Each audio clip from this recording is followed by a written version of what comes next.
Le web social, c'est vraiment un réseau de distribution de potions magiques grâce à laquelle l'intelligence se régénère?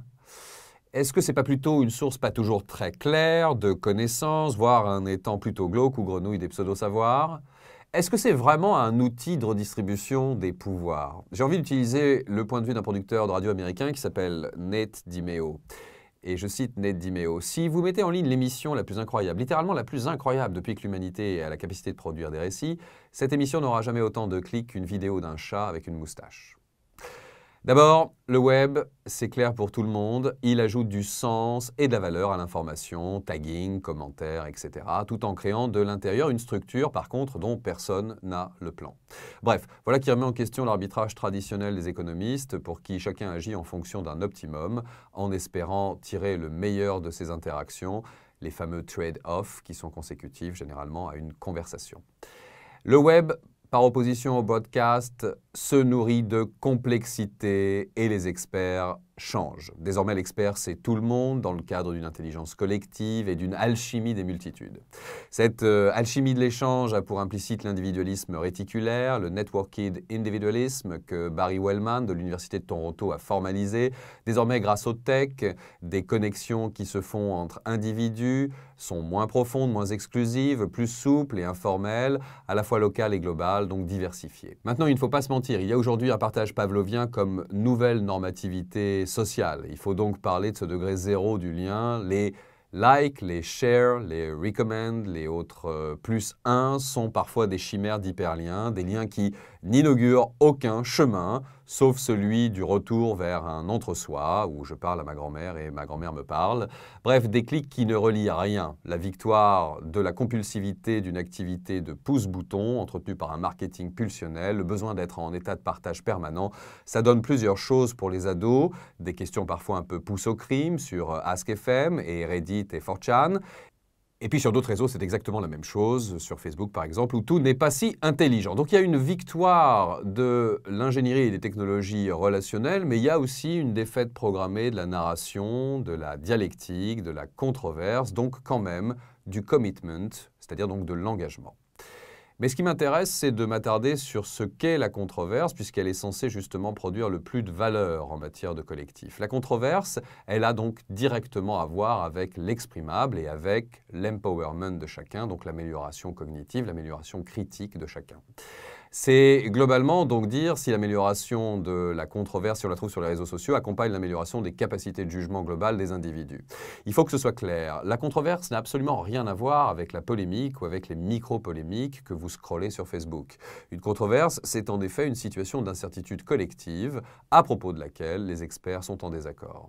Au centre de la controverse, il y a donc un manque de faits indiscutables, ce qui crée un flou au cœur duquel les acteurs multiples vont s'exprimer et exprimeront donc leur opinion construite. L'étude d'une controverse, c'est donc un travail très empirique et pour s'orienter dans la controverse, il est nécessaire de délimiter le sujet dans un premier temps, d'avoir une participation très active, il y a un véritable travail d'exploration dans la controverse et finalement, cette controverse nécessite aussi une collaboration étroitement intergroupée du scientifique, du politique, du social, de l'économique, bref, de compétences.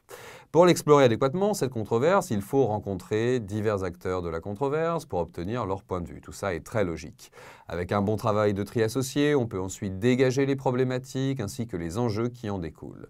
Eh bien, à cause du near me, donc de l'entre-soi sur les réseaux sociaux, de cette attention continuelle à soi, voilà, qui est la règle, à force de caconomie, le concept est de Gloria Origi et désigne des conversations moyennes, médiocres, eh bien, les véritables économies de la recommandation, c'est le moins qu'on puisse dire, mettent un peu de temps à arriver. On parle d'un web intelligent global, on ne sait pas du tout si ça arrivera forcément, et puis finalement, c'est pas tout à fait parti pour. Pour le moment, on en est simplement un peu au premier étage, entre fabrique de l'émotion et obligation de partage, il y a comme une espèce de réflexe à la Pavlov, réparti chez tout le monde, du partage sans engagement, du partage qui ne coûte rien. Voilà, c'est une nouvelle et exclusive normativité pour le coup doublement sociale aujourd'hui. Donc les contenus n'ont jamais été aussi propulsés, disséminés, recommandés, likés, plus soyez, mais ils n'ont jamais été aussi peu discuté dans l'ordre effectivement d'une controverse, aussi peu commenté, aussi peu documenté finalement. Donc on peut largement s'en sortir, mais il y a quand même une crise de la narration dans nos sociétés. Et comme toujours avec le web, il faut quand même rester circonstancié. Grâce à l'affordance, donc l'affordance si vous voulez, tout est possible. Affordance, c'est cette capacité d'un système ou d'un produit à suggérer sa propre utilisation. Et le web en est rempli de cette affordance. Elle donne de bonnes choses et de moins bonnes. L'affordance, Clay Shirky, qui est enseignant à l'Interactive Telecommunication Program de l'Université de New York, véritable gourou de l'Internet, qui en est finalement l'un des meilleurs promoteurs, n'en doute pas, elle est bien et surtout, globalement, sans surprise, ce n'est pas forcément le ou la technologie qui sont magiques, ce sont bien sûr avant tout les utilisateurs, donc on peut rester très positif. La preuve, ces forums, nous dit Clay Shirky, dédiés au foot en Libye, qui ont fini en forum politique. Le même phénomène a d'ailleurs été observé par Charlie Beckett, qui est journaliste, auteur de l'ouvrage Supermédia et directeur du programme Police à la London School of Economics, avec l'exemple du site britannique Mumsnet, un site qui parle bébé, maman et éducation au départ, mais pas que, parce que les discussions sur la politique y sont aussi très nourries. À tel point qu'en octobre 2009, le Premier ministre anglais Gordon Brown est venu sur le site pour un chat. Pour Charlie Beckett, pas de doute, Mumsnet est devenu un site politique en Angleterre. Une petite dernière, en repassant par Shirky, affordance et cortège de nouvelles opportunités. Décidément, l'histoire du web intelligent n'est jamais pliée. Zéro prestige. Au départ, c'est un site créé pour échanger des dessins 3D de planches de kitesurfing. Question niche, c'est plutôt pas mal. Et à force de circuler sur le web, ces dessins ont été repérés par un manufacturier chinois. Celui-ci s'est empressé d'écrire à Zero Prestige pour les informer qu'il avait la technologie et les connaissances requises pour fabriquer ces planches. Voilà un exemple de relation inversée. C'est le manufacturier qui part en quête d'un design à produire et non le designer qui cherche un fabricant. Alors par contre, c'est vrai, quand l'Internet abordable verra débarquer les 4 à 6 milliards d'hommes qui n'y ont pas encore aujourd'hui accès, sera-t-il encore temps de se poser la question des affordances d'une telle connectivité? Eh bien, c'est la question.